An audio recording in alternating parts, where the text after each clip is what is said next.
부장이 예수님을 찾아와서 중풍병에 시달리고 있는 종을 고쳐달라고 요청한 거예요. 예수님께서 이러한 간청을 거절하실 분이 아니죠. 그래서 곧바로 승낙하셨는데 굉장히 적극적으로 그의 요청을 승낙하셨습니다. 자, 7절입니다. 함께 읽습니다. 이르시되 내가 가서 고쳐주리라. 내가 가서 고쳐주리라. 예수님께서 이렇게 말씀하셨어요. 그러니 백부장이 어땠을까요? 얼마나 기쁘고 감사했겠어요. 여러분도 아시는 것처럼 당시 예수님은요, 슈퍼스타였어요. 새벽부터 밤중까지 수많은 사람들이 예수님을 찾아와서 말씀을 드리려고 했고 고쳐달라고 했어요. 그러니까 예수님을 만나려면 결코 쉽지 않은 그러한 시간을 기다려야 했습니다. 그런 상황에서도 불구하고 예수님께서는 백부장의 요청에 즉각적으로 반응한 거예요. 내가 가서 고쳐주겠다라고 말이죠. 그러면 백부장이 뭐라고 말해야 됩니까? 네, 주님, 그럴 줄 알고 제가 말을 준비해놨어요. 그러니까 제 말을 타고 빨리 저희 집으로 가시죠 라고 말을 해야 되잖아요. 종이 어떻게 될지도 모르는 급박한 상황에서 예수님이 사람들에 둘러싸여서 가다 보면 걸음이 느려질 수밖에 없고 그러다 보면 종이 죽을 수도 있잖아요. 그러니까 어떻게 해서든지 빨리 예수님을 모시고 가는 것이 백부장의 그런 상황입니다. 그런데요, 백부장은 말을 준비해 놓지도 않았고 예수님께 조금만 더 서둘러 달라고 요청하지도 않았어요. 오히려 자기 집에 오시겠다는 예수님을 만류했습니다. 자, 8절과 9절이에요. 함께 읽습니다. 백부장이 대답하여 이르되 주여 내 집에 들어오심을 나는 감당하지 못하겠사오니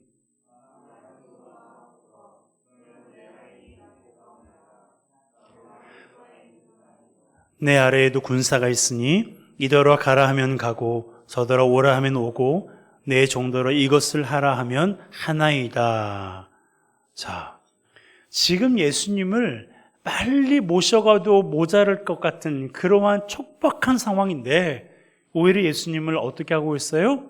오시지 못하게 하는 거예요. 예수님을 가로막고 만류하고 있는 겁니다. 그 이유가 뭘까요? 백부장이 예수님을 만류한 이유가 무엇입니까?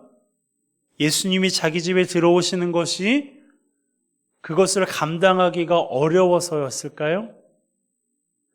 그것도 이유가 될 수 있겠죠. 오늘 이 말씀에서 백부장이 그렇게 말을 했기 때문에 어떠한 이유인지는 모르겠지만 예수님과 같은 특별한 분이 자기 집, 우리가 흔히 저희 집이 누추하다라는 그런 표현을 하잖아요. 백부장도 어쩌면 그러한 마음이었던 것 같아요.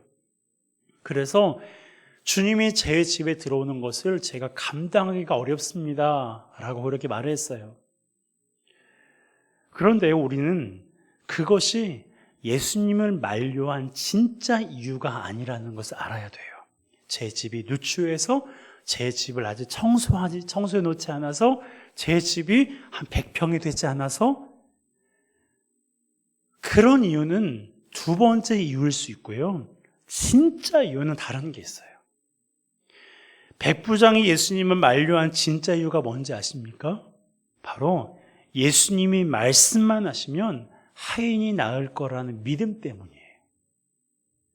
예수님이 내 집에 가셔서 하인을 위해서 기도하시는 것도 중요하지만 지금 계신 이곳에서 말씀만 하시면 내 하인이 나을 겁니다 라는 그 믿음 때문에 예수님을 오시지 못하게 한 거예요.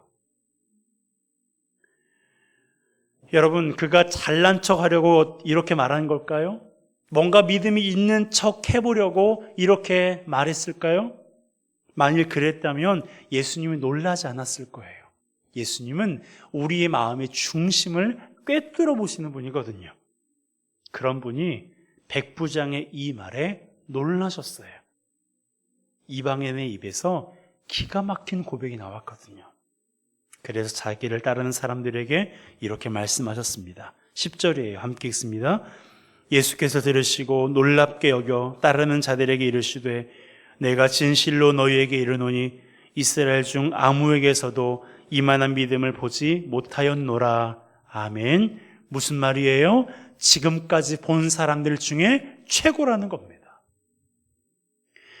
예수님께서 공생의 일을 시작하면서 수많은 사람들을 만나셨는데 지금까지 만난 사람들 가운데 믿음이 있는 사람도 있고 없는 사람도 있고 또 믿음이 좋은 사람도 있었지만 그 사람들보다 최고라는 거예요.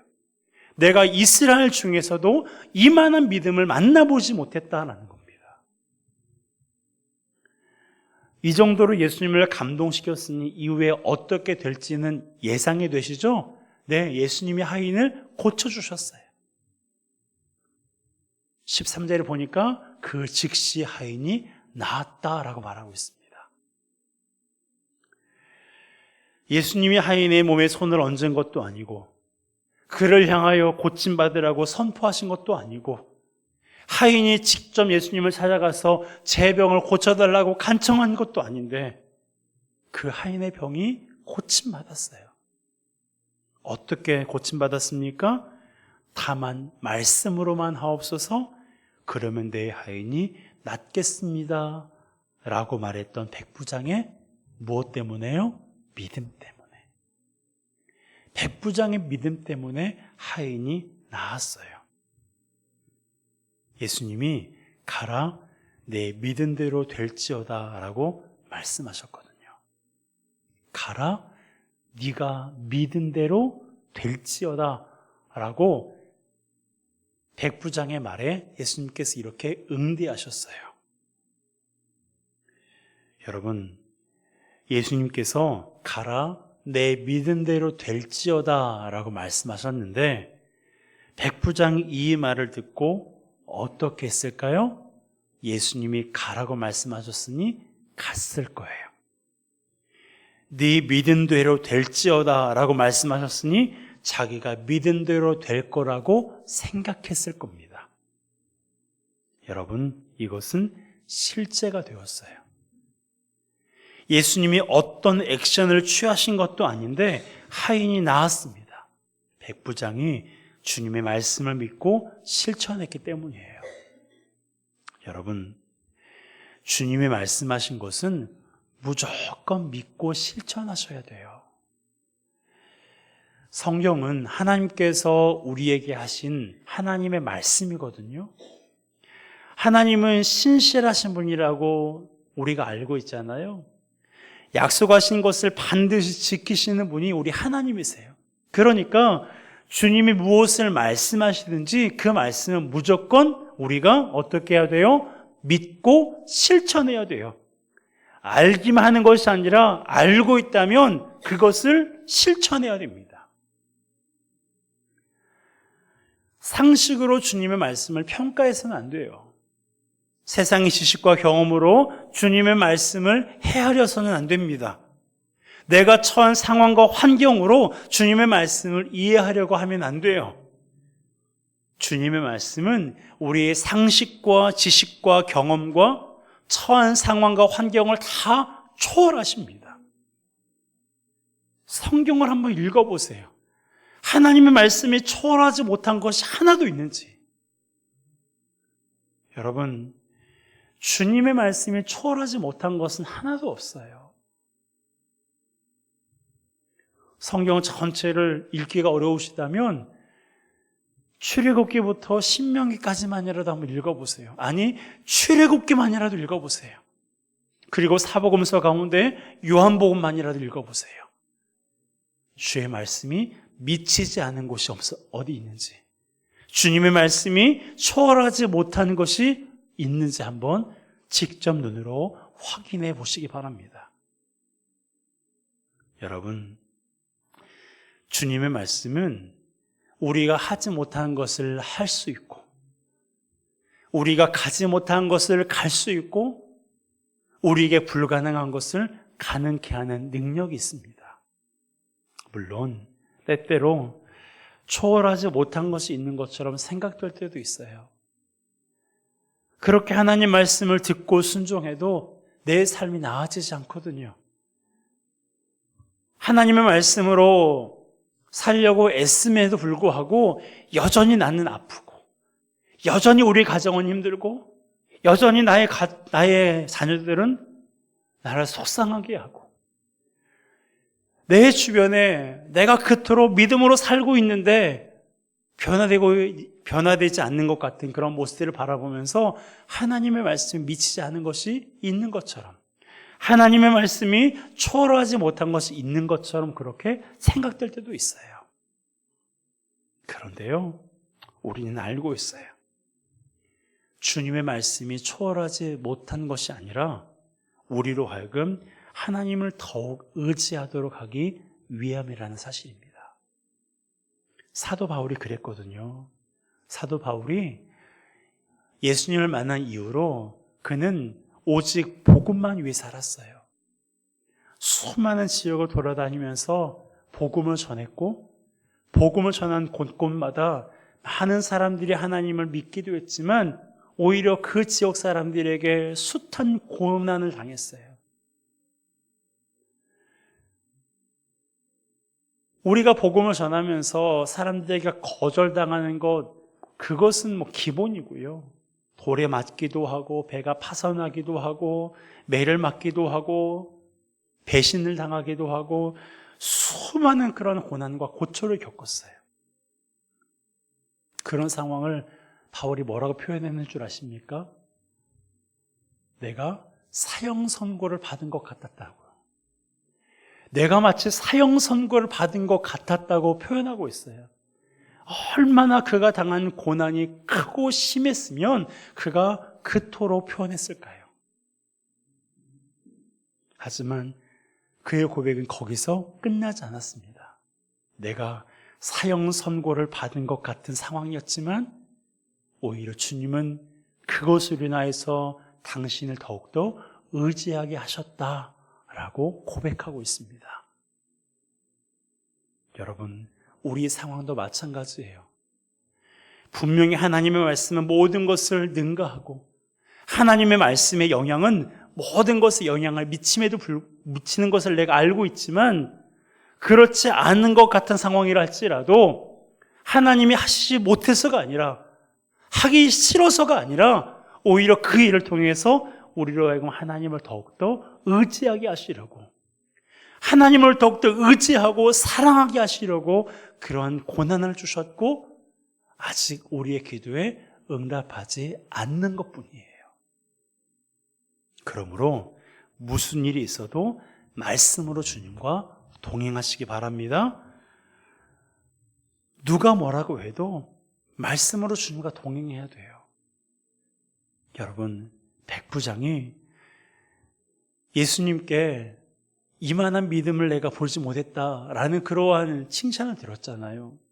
그리고 나서 예수님이 가라, 네 믿음대로 될지어다 라고 그렇게 말씀하셨어요.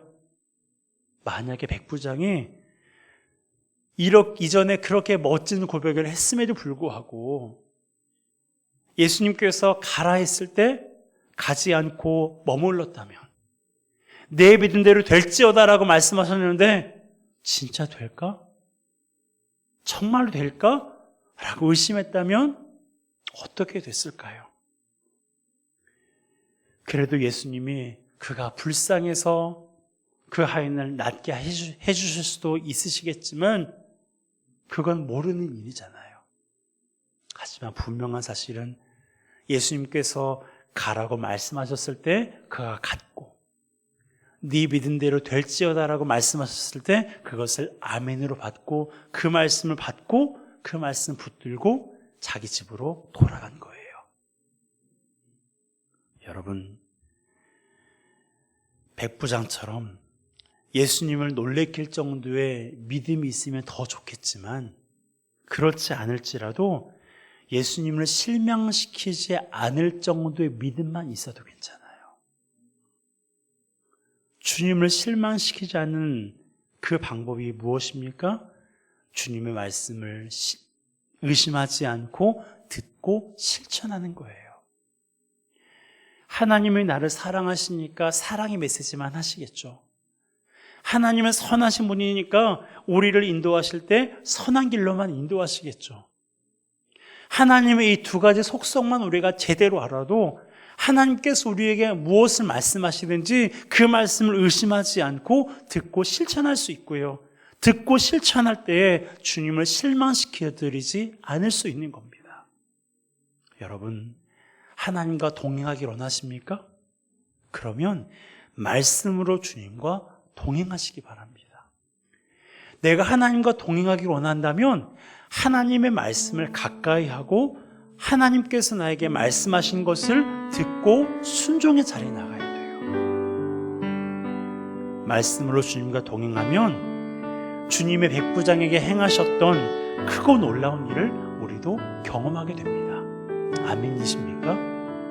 하나님의 말씀은 백부장에게만 임하지 않아요. 하나님의 말씀은 이 시간 그 말씀을 믿고 따르는 우리 모두에게도 일어날 줄로 믿습니다. 하나님의 크고 놀라운 일을 경험하기를 원하십니까? 하나님 말씀을 가까이 하세요. 그 말씀을 믿고 실천하시기 바랍니다. 세상의 소리와 사람들의 소리, 믿음 없이 내뱉는 내면의 소리에 흔들리지 마시고 말씀으로 주님과 동행하는 우리 모두가 되시기를 주님의 이름으로 축복합니다. 하나님은 지금도 우리에게 말씀하시되 무엇보다 성경을 통해서 우리에게 말씀하시고 우리가 이제 2월부터 QWiFi라는 성경 통독을 하게 될 텐데요. 한 주간 동안 가족들과 함께 예배를 드리고 나머지 시간 동안에는 개별적으로 말씀을 읽고 그 말씀대로 살아갈 때에 우리가 말씀으로 하나님과 동행할 수가 있습니다. 말씀으로 하나님과 동행하는 자에게 하나님께서는 결코 실망시키지 않습니다. 하나님의 크고 놀라운 일들을 우리가 경험하게 될 것이고 그 일을 통해서 하나님의 위대하심과 하나님의 신실하심 우리가 더욱더 알게 될 줄로 믿습니다. 그러기에 우리 삶 가운데 오직 말씀으로 하나님과 동행하여 모든 일에 승리하는 저와 여러분 되시기를 주님의 이름으로 축복합니다. 함께 찬양하겠습니다. 찬송가 430장입니다. 우리 1절 함께 찬양하겠습니다. 주와 같이 길 가는 것 즐거운 일 아닌가. 우리 주님 걸어가신 발자취를 밟게 한 걸음 한 걸음 한 걸음 주 예수와 함께 날마다 날마다 우리 걸어가 한 걸음 한 걸음 한 걸음 한 걸음 주 예수와 함께 날마다 날마다 우리